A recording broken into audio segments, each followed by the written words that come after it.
Main রোডে উঠি না, আমাদের রিক্সা কেন বন্ধ করে দিব? আমি আজকে বয়স্ক লোক, আমি কি করে যাবো?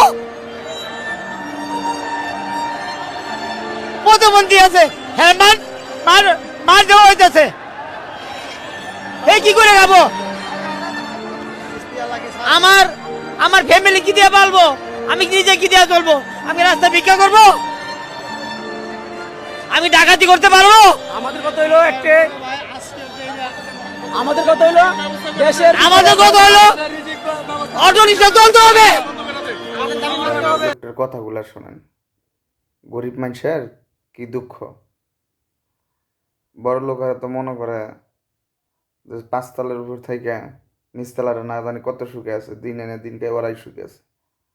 দেখেন কি কষ্ট, একদিন কামাই না করলে চলতে পারে না। আজকে ব্যাটারি তেলের 30কে বন্ধ করে দেব সরকার।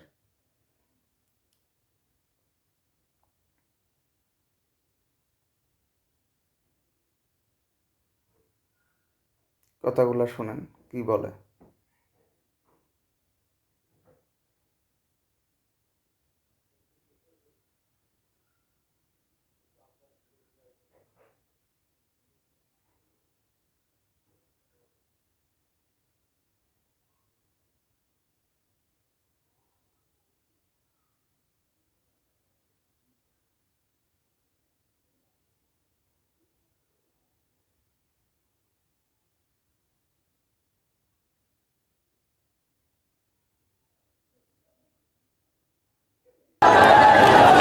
তাহলে হাইকোর্ট থেকে অটো বন্ধ করার আগে আপনারা রিপোর্ট দিয়ে বলতেন এই অটো বন্ধ করলে একটা সমস্যা সৃষ্টি হবে।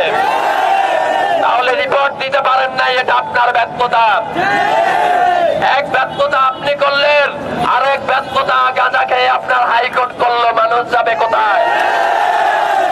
উত্তরটা দেন ভাই, মানুষগুলো যাবে কোথায়? 50 জন লোক।